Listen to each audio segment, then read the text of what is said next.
Have you ever had to go first while everyone else was watching?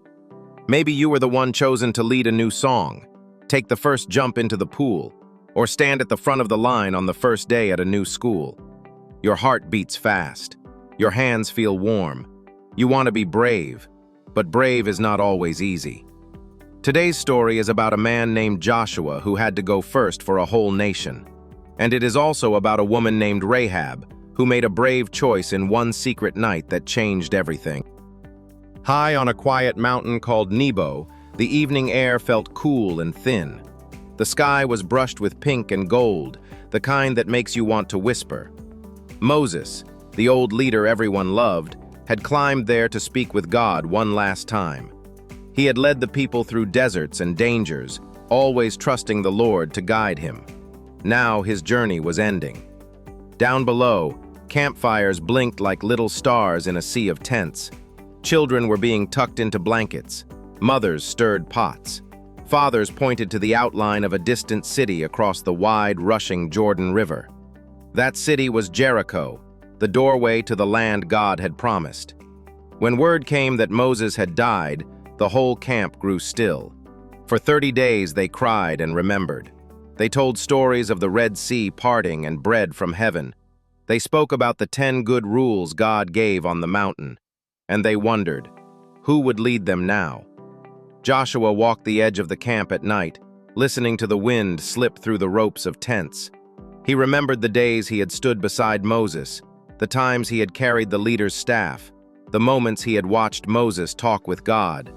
Joshua was strong and steady, but the size of the task ahead felt like a mountain inside his chest. Then, one morning when the dew still clung to the grass and the river roared beyond the trees, God spoke to Joshua. Not in a thunderstorm, not in a shout, just strong and clear, like the kind of voice you can trust. Joshua, my servant Moses is gone. Now get ready. You and all these people will cross this river. Be strong and brave. I am with you wherever you go. Keep my words in your heart and do them. Joshua stood a little taller. He called the officers. Tell everyone to prepare food, he said. In 3 days we will move. Around the camp, people began to pack. Bundles were tied. Cradles were lifted. The buzz of getting ready filled the air. But there was a city across the water. Jericho. Thick walls. Watchful gates. Soldiers who did not want strangers to enter. If they were going to cross, they needed to know what waited inside. Jericho sat on its hill like a stone lion guarding the road. Its walls were wide enough to walk upon. Market stalls crowded near the gate with baskets of figs and jugs of oil. Donkeys brayed. Women swept doorways. Guards paced with spears, their shadows long in the late sun. And on the edge of the wall, where a red cord hung from a window to dry in the breeze, there was a house that welcomed travelers. Joshua chose 2 men he trusted. They were quick on their feet and wiser than they looked. Go and look over the land, he told them quietly, especially Jericho. The men pulled up their hoods, tucked their cloaks, and slipped away toward the river reeds. By nightfall they were in Jericho, one face among many. They kept their eyes low, letting the swirl of people carry them along. The streets smelled of spices and dust. Lanterns flickered on doorposts. When the last light faded and the gates creaked shut for the night, the 2 men made their way to the house on the wall. An innkeeper named Rahab opened the door. "Travelers?" she asked, her eyes quick and kind. "Just for the night," they said.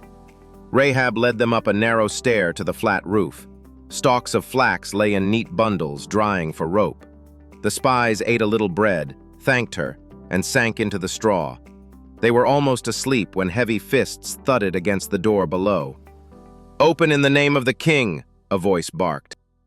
Rahab paused on the stair rail. She had noticed these strangers in the market, quiet, watchful, not like merchants. She had heard the stories carried along the road like dust, a sea parting for an entire nation, bread falling from the sky, kings across the river who tried to fight and fell. People said the God of Israel had done these things. They said he was strong and holy. The knocking grew louder. "We know men came to your house," the guards called. "Bring them out." Rahab glanced at the sleeping spies, then at the door. She made her choice. "Come," she whispered, pulling them toward the roof.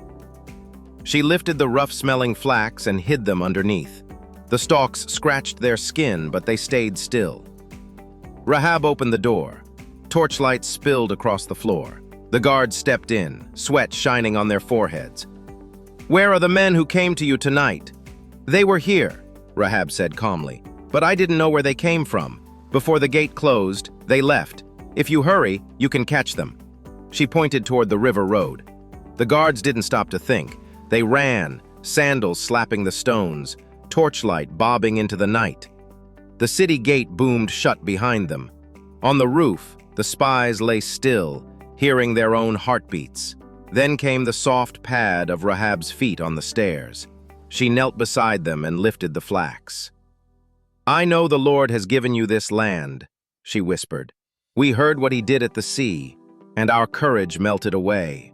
I have helped you because I believe your God is God in heaven and on earth. Now swear to me, be kind to my family as I have been kind to you. Promise that my father, my mother, my brothers and sisters, and everyone in this house will be safe when you come." One spy placed a hand over his heart. "Our lives for yours. Keep quiet about us, do what we say, and you will all be spared." Rahab nodded. She tied a rope to the window. "Go into the hills," she said. "Hide for 3 days until the search ends."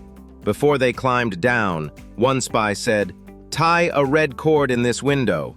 Keep your family inside. When we see the cord, we will remember our promise." "I will do as you say," Rahab replied. One by one, the men lowered themselves hand over hand, toes scraping the wall. The rope creaked softly. The night air smelled of earth and cool stone. When their feet touched the ground, they looked up.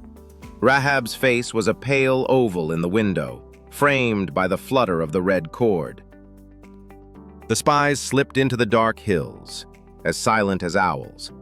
They found a cleft in the rocks and waited while the city searched the roads. Morning came, then night, then morning again. Far off, they could hear the murmur of soldiers returning, their guesses and grumbles fading as they passed the gate.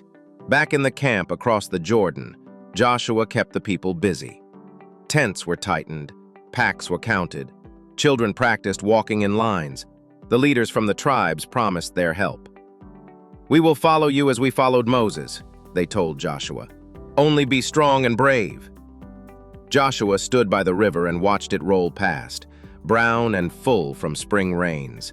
He thought about the Lord's words. He thought about the long journey behind them and the new one ahead.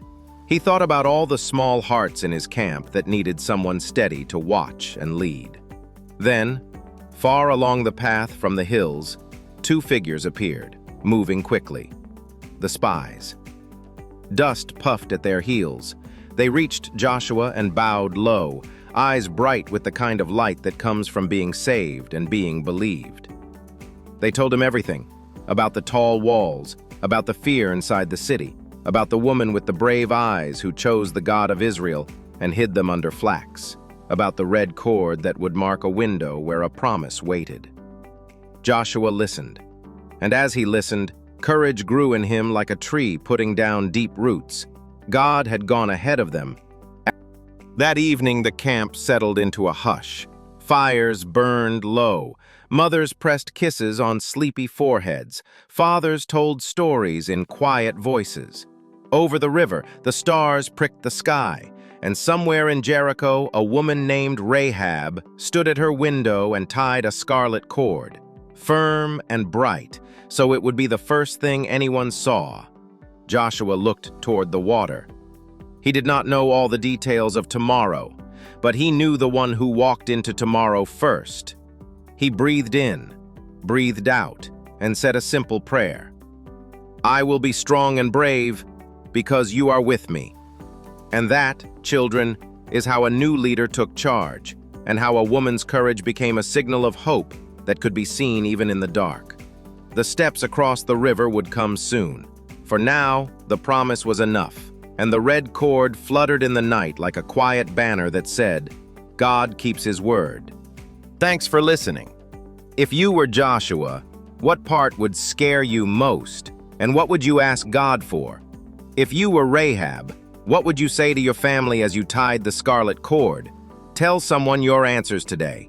If you want to hear what happens when the people finally step toward the roaring river, be ready for the next story.